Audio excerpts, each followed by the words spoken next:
Media बंधुओं, आज मैंने बीएसपी के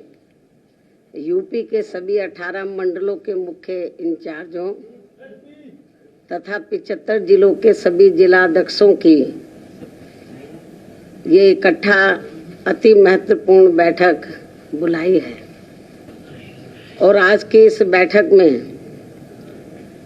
प्रत्येक जिलावार व उसके अंतर्गत आने वाली सभी विधानसभा की सीटों की प्रदेश में अगले वर्ष के शुरू में होने वाले विधानसभा चुनाव की पार्टी की तैयारी को लेकर सभी जरूरी पहलुओं पर गहन समीक्षा की जाएगी, जिसके तहत सबसे पहले दिनांक 21 अक्टूबर से प्रदेश की प्रत्येक विधानसभा की सीट में पार्टी के सभी पोलिंग बूथों के पदाधिकारियों की चुनाव की तैयारी को लेकर चल रहे कैडर व सम्मेलनों आदि की प्रगति रिपोर्ट ली जाएगी। रिपोर्ट में जिले की किसी भी विधानसभा की सीट में कमी मिलने पर फिर उसे दूर करने के लिए अब इन्हें केवल 1 सप्ताह का ही समय दिया जाएगा। इस प्रकार से प्रदेश की सभी 403 विधानसभा की सीटों पर पार्टी की चुनावों की तैयारी को लेकर आज विस्तार से रिपोर्ट ली जाएगी। इसके साथ साथ चुनाव के दौरान पार्टी के सभी छोटे बड़े पदाधिकारियों व कार्यकर्ताओं को तथा पार्टी के उम्मीदवारों को भी किन किन खास बातों का ध्यान रखना है, तो उसके बारे में भी आज इनको जरूरी जानकारी दी जाएगी। इसके अलावा पार्टी की कामयाबी के लिए अन्य और भी जरूरी दिशा निर्देश दिए जाएंगे। इस संदर्भ में खासकर विरोधी पार्टियां किस्म किस्म के साम दाम दंड भेद आदि हथकंडे इस्तेमाल करके जो ये अपने अपने पक्ष में हवा बनाने में लगे हैं, तो उससे भी इनको सचेत किया जाएगा और उनके जवाब व तोड़ में पार्टी के लोगों को अभी से ही चुनाव होने तक क्या क्या जरूरी कदम उठाते रहना है, तो उसके बारे में भी आज इनको काफ़ी कुछ विस्तार से जानकारी दी जाएगी। इसके साथ ही बीजेपी, सपा व अन्य विरोधी पार्टियां भी अपनी अपनी कमियों पर पर्दा डालने के लिए जो ये इस चुनाव को हिंदू मुस्लिम में व हर स्तर पर यहाँ अन्याय, अपराध, भय व भ्रष्टाचार मुक्त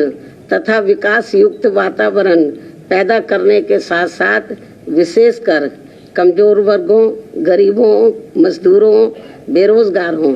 किसानों, छोटे व्यापारियों एवं अन्य मेहनतकश लोगों के हितों के लिए भी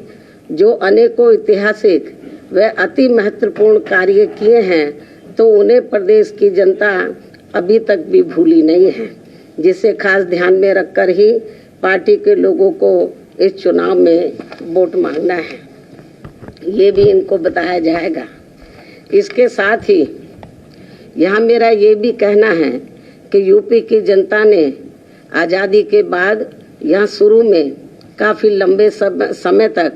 कांग्रेस पार्टी व बाद में सपा, बीजेपी एवं बीएसपी आदि का भी शासनकाल देखा है, लेकिन इस मामले में प्रदेश की जनता अपनी पूरी ईमानदारी से ये बताए कि इन सभी पार्टियों के शासनकाल में से किस पार्टी का हर मामले में व हर स्तर पर बेहतरीन शासनकाल रहा है। ये मैं मीडिया के माध्यम से प्रदेश की जनता से पूछना चाहती हूँ। तो फिर प्रदेश की आम जनता एवं दबी जुबान में विरोधी पार्टियों के लोग भी यही कहेंगे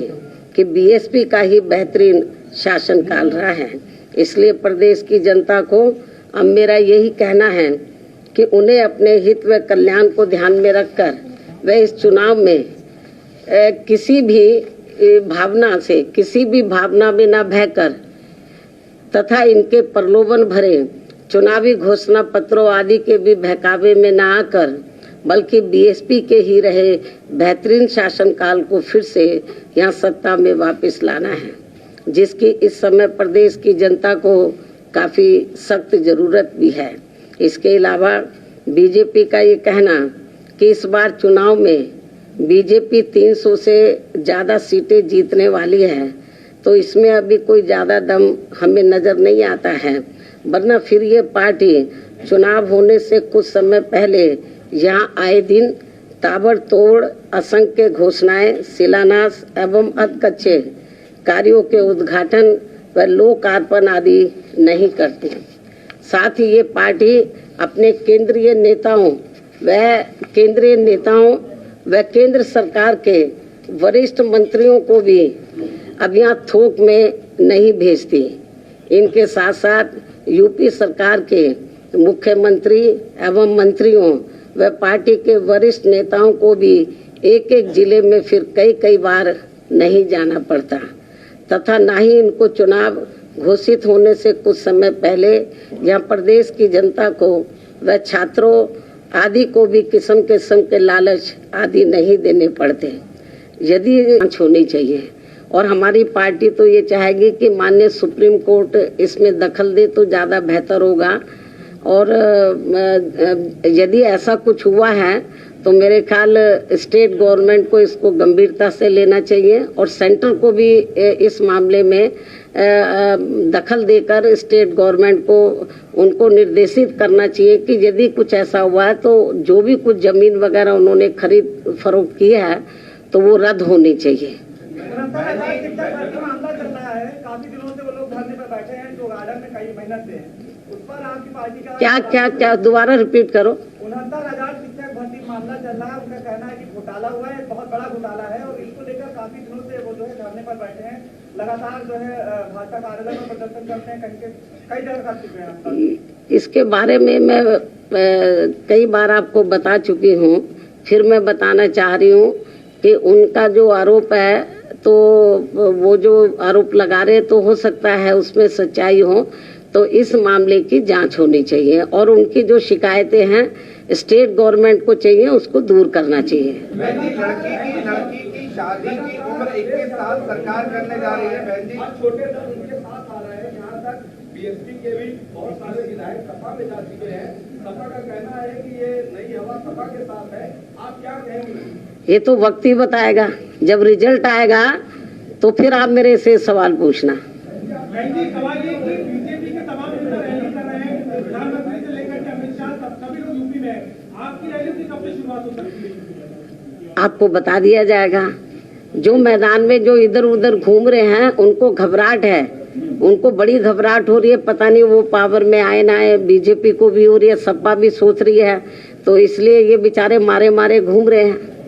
तो हमारी पार्टी के लोग अपने जमीन पे उधर जो है हर पोलिंग बूथ स्तर पर अपने काम में लगे हैं और जब वक्त आएगा तो आपको बता दिया जाएगा कि मैं मैदान में कब निकल रही हूँ। लड़की की शादी की उम्र सीमा 21 साल हो गई है, इम्प्लीमेंट होने जा रहा है, इसका आपका क्या कहना है? क्या बोला?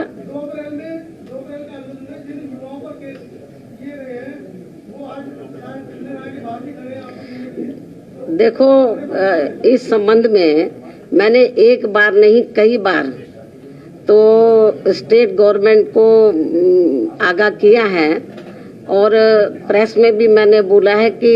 उनके मामले खत्म होने चाहिए और उन्होंने कोई किसी के साथ अन्याय अत्याचार नहीं किया था, अपने वो